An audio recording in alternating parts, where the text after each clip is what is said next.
Bienvenue. Aujourd'hui, on va décortiquer un vrai phénomène dans le monde de la crypto. Un projet qui fascine autant qu'il divise, le Pi Network. La question est simple. Comment est-ce qu'un projet a pu rassembler une communauté de la taille d'un pays avant même d'avoir la moindre valeur officielle? Allez, on plonge dedans. Regardez-moi ce chiffre, c'est juste vertigineux.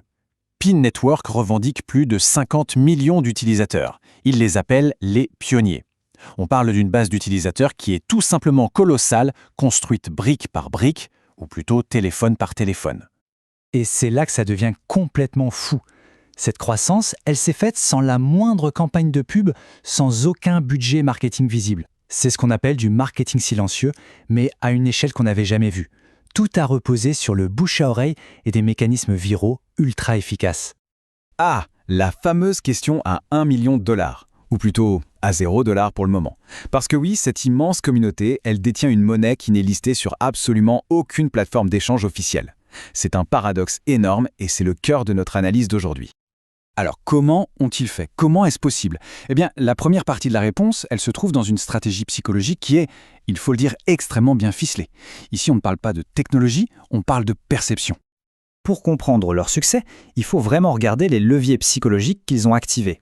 D'abord, la rareté temporelle. Ce message constant, déminez maintenant parce que demain, ce sera trop tard. Ça pousse à agir tout de suite. Ensuite, l'engagement social qui transforme chaque utilisateur en VRP du projet.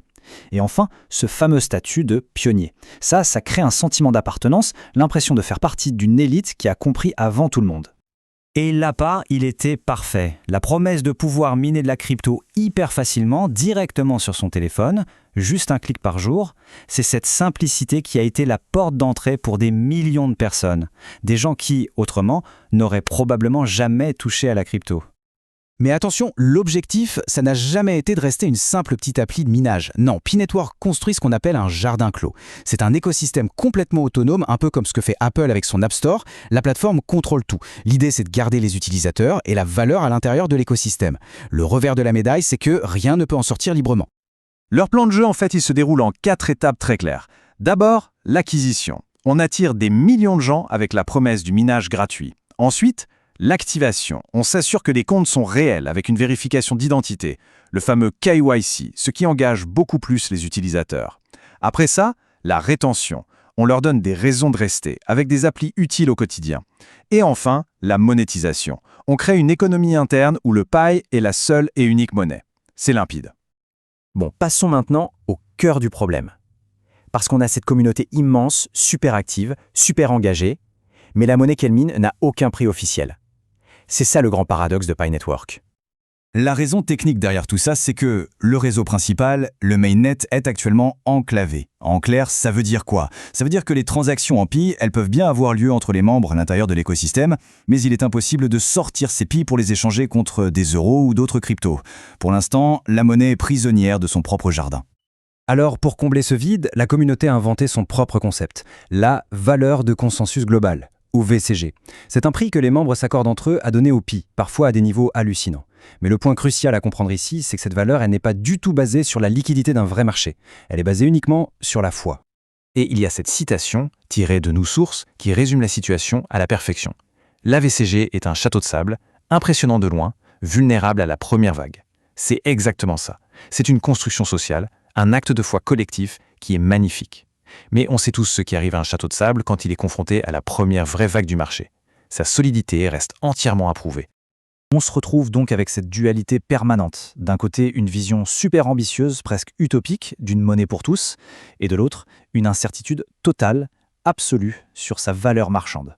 C'est l'équation impossible que Pi doit maintenant résoudre. Et pour la résoudre, figurez-vous que Pi Network a un plan même plutôt audacieux.